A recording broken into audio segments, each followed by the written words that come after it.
Bonjour à tous et bienvenue sur notre chaîne GameSpot FM. Aujourd'hui je vous propose le test de Metroid Prime 4. Bon, il aura fallu attendre des années, des annonces, des reports, un reboot du développement, des théories complètement folles sur internet, mais ça y est, Metroid Prime 4 est enfin là sur Nintendo Switch 2. Et franchement, Nintendo et Retro Studios signent un retour plutôt solide pour Samus. Pas parfait, loin de là, même sur certains aspects, mais suffisamment maîtrisé pour rappeler pourquoi la saga Metroid Prime reste une référence absolue du jeu d'aventure en vue FPS. Pour rappel, la licence Metroid est née en 86 sur la NES, avec une idée plutôt ambitieuse pour l'époque, mélanger plateforme, exploration, science-fiction et puis ce côté un petit peu solitude.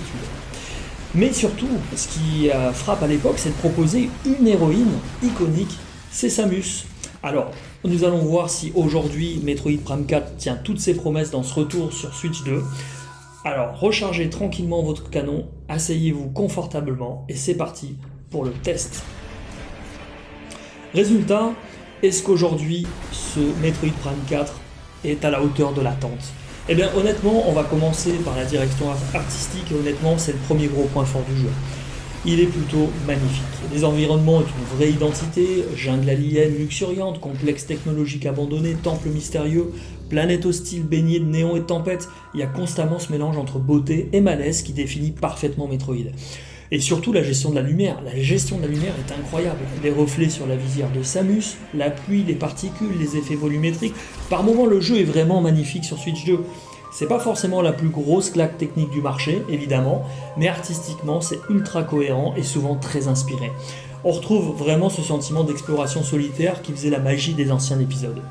Tu avances, tu scannes des ruines, tu comprends petit à petit ce qui s'est passé, et ça fonctionne toujours aussi bien. La bande sonore est une autre vraie réussite sur ce jeu. Retro Studio a parfaitement compris ce qui rendait les musiques de Metroid Prime uniques. On retrouve des thèmes électroniques très planants, des morceaux plus inquiétants, quelques clins d'œil cultes aux anciens jeux. Et le sound design est également excellent. Chaque tir du canon de Samus a de l'impact. Les créatures sont inquiétantes, les environnements vivent. Et surtout, il y a énormément de moments où le silence prend toute la place. Et ça, c'est très Metroid finalement. Le jeu s'est créé de la tension juste avec l'ambiance sonore. Casque sur les oreilles, je vous garantis une immersion incroyable.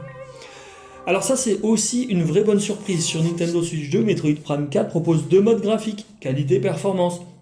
Mode qualité privilégie les effets visuels, les ombres, la résolution, et franchement certains panoramas sont superbes.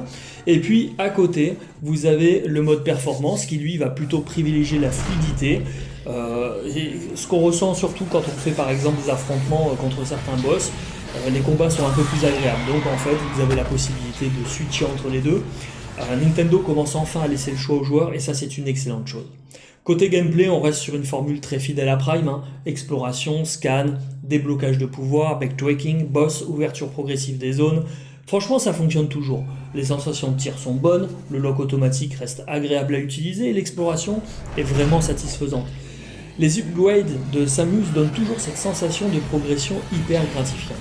Chaque nouvelle capacité ouvre de nouvelles possibilités. Bon, le problème c'est que Prime 4 joue parfois un peu trop la sécurité.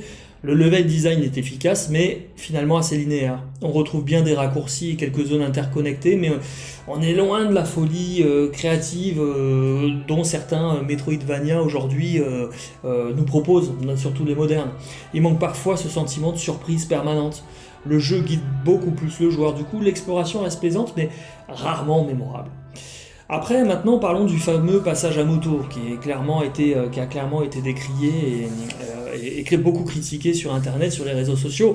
Clairement, je suis d'accord, c'est l'élément le plus faible du jeu. Sur le papier, pourquoi pas ajouter des séquences plus rapides pour casser le rythme, ça peut fonctionner. Mais dans les faits, les zones sont assez vides, le gameplay manque de profondeur et ces passages donnent surtout l'impression d'être là pour varier artificiellement l'expérience.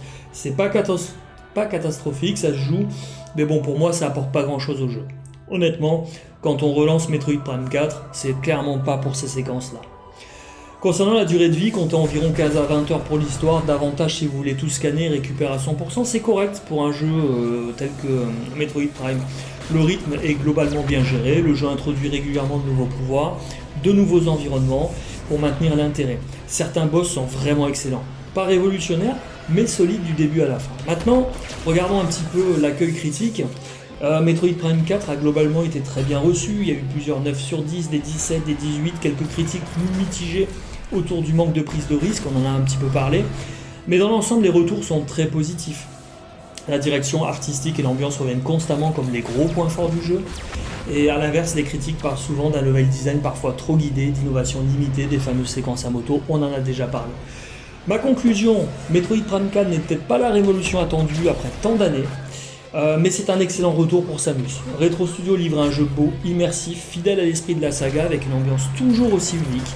Oui, il manque un peu d'audace, oui, certaines idées tombent à plat, oui, le level design aurait pu être plus ambitieux, mais malgré cela, le plaisir d'exploration fonctionne toujours aussi bien.